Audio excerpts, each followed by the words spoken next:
ಕೋಶದ power house ಎಂದು ಯಾವುದನ್ನು ಕರೆಯುತ್ತಾರೆ? Mitochondria. Power house of cell ಅಂತ ಯಾವುದನ್ನು ಕರೆಯುತ್ತಾರೆ? ಮೈಟೊಕಾಂಡ್ರಿಯಾ. ಪ್ರಕಾಶ ಸಂಶ್ಲೇಷಣೆ ಅಂದರೆ ದ್ಯುತಿ ಸಂಶ್ಲೇಷಣೆಯಲ್ಲಿ ಆಮ್ಲಜನಕ ಯಾವ ಮೂಲದಿಂದ ಬಿಡುಗಡೆಯಾಗುತ್ತದೆ? H2O. ರಕ್ತದಲ್ಲಿನ ಆಮ್ಲಜನಕವನ್ನು ಸಾಗಿಸುವ ವರ್ಣದ್ರವ್ಯ ಯಾವುದು? ಹೆಮೋಗ್ಲೋಬಿನ್. ಕೆಳಗಿನವುಗಳಲ್ಲಿ ಅಕಶೇರುಕ ಪ್ರಾಣಿಯು ಯಾವುದು? ಜೇಡ. ಅಕಶೇರುಕ. ಸಸ್ಯಗಳಲ್ಲಿ ನೀರನ್ನು ಸಾಗಿಸುವ ಅಂಗಾಂಶ ಯಾವುದು? ಝೈಲಮ್. ವಿಟಮಿನ್ ಡಿ ಕೊರತೆಯಿಂದ ಉಂಟಾಗುವ ರೋಗ ಯಾವುದು? ರಿಕೆಟ್ಸ್.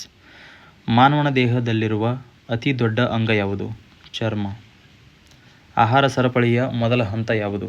ಉತ್ಪಾದಕರು. ಭೂಮಿಯ ಮೇಲಿನ ಜೀವಕ್ಕೆ ಮುಖ್ಯ ಶಕ್ತಿಯ ಮೂಲ ಯಾವುದು? ಸೂರ್ಯ. ಧ್ವನಿ ಶೂನ್ಯದಲ್ಲಿ ಸಂಚರಿಸುತ್ತದೆಯೇ? ಇಲ್ಲ. ವಿದ್ಯುತ್ ಪ್ರವಾಹದ SI ಘಟಕ ಯಾವುದು? ಆಂಪಿಯರ್. ಅತ್ಯಂತ ಕಠಿಣ ನೈಸರ್ಗಿಕ ಪದಾರ್ಥ ಯಾವುದು? ವಜ್ರ.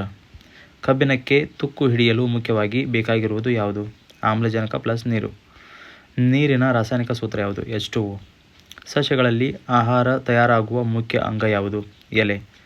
ಮಾನವ ಹೃದಯದಲ್ಲಿ ಎಷ್ಟು ಕೊಠಡಿಗಳಿವೆ? 4. ಭೂಮಿಯ ಏಕೈಕ ನೈಸರ್ಗಿಕ ಉಪಗ್ರಹ ಯಾವುದು? ಚಂದ್ರ. ಕೆಳಗಿನವುಗಳಲ್ಲಿ ನವೀಕರಿಸಬಹುದಾದ ಶಕ್ತಿ ಯಾವುದು? ಸೌರಶಕ್ತಿ.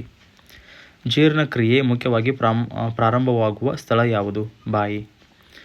ಸಸ್ಯಗಳ ಹಸಿರು ಬಣ್ಣಕ್ಕೆ ಕಾರಣವಾದ ವರ್ಣದ್ರವ್ಯ ಯಾವುದು? ಕ್ಲೋರೋಫಿಲ್. ಗಾಳಿಯಲ್ಲಿ ಅತಿ ಹೆಚ್ಚು ಇರುವ ಅನಿಲ ಯಾವುದು? ನೈಟ್ರೋಜನ್. 78% ಇರ್ತೈತೆ.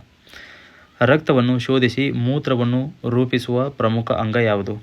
ಮೂತ್ರಪಿಂಡ. ಮಾನವನ ಸಾಮಾನ್ಯ ದೇಹದ ಉಷ್ಣಾಂಶ ಸುಮಾರು ಎಷ್ಟು? 37°C. ಭೂಮಿಯ ವಾತಾವರಣದಲ್ಲಿ ಅತ್ಯಧಿಕ ಪ್ರಮಾಣದಲ್ಲಿರುವ ಅನಿಲ ಯಾವುದು? ನೈಟ್ರೋಜನ್. ನಿರ್ವಾತದಲ್ಲಿ ಬೆಳಕಿನ ವೇಗ ಸುಮಾರು ಎಷ್ಟು? 3 × 10⁸ m/s ಅಂದರೆ 3,00,000 km/s.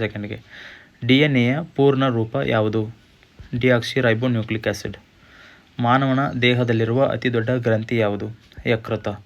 ಓಜೋನ್ ಪದರವು ಮುಖ್ಯವಾಗಿ ಯಾವ ಕಿರಣಗಳಿಂದ ರಕ್ಷಿಸುತ್ತದೆ? Ultraviolet UV rays. ಸಾಮಾನ್ಯ ವಾತಾವರಣದ ಒತ್ತಡದಲ್ಲಿ ನೀರಿನ ಕುದಿಯುವ ಬಿಂದು ಎಷ್ಟು? 100°C. ಜೀವಕೋಶದ ನಿಯಂತ್ರಣ ಕೇಂದ್ರ ಯಾವುದು? ನ್ಯೂಕ್ಲಿಯಸ್.